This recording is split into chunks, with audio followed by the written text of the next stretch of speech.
আসসালামু আলাইকুম।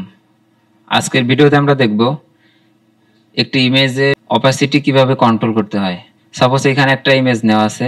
আমরা এইখানে যদি একটা অবজেক্ট ক্রিয়েট করি, শেপ বার থেকে একটা শেপ ক্রিয়েট করলাম এবং এইটার যদি আমরা অপাসিটিটা আমরা চাইলে এখান থেকে কমাইতে বাড়াতে পারি।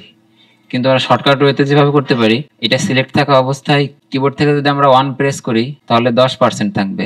যদি আমরা 5 প্রেস করি তাহলে 50% থাকবে। এরকম ভাবে যদি আমরা 0 প্রেস করি তাহলে 100% থাকবে। আবার একই সাথে যদি আমরা 100 প্রেস করি তাহলে সেক্ষেত্রে দেখা যাবে এটা 0 হয়ে যাবে।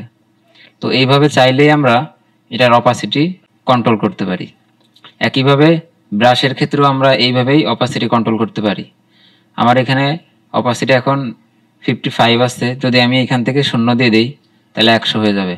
আমি কিবোর্ড থেকে যদি এখান থেকে 5 প্রেস করি সেক্ষেত্রে এখানে 50% অপাসিটি চলে আসবে। যদি আমি 55 দিতে চাই সেক্ষেত্রে একই সাথে 55 ক্লিক করলে 55 হয়ে যাবে। আপনারা দেখতে পাচ্ছেন এখানে 55 হয়ে গেছে।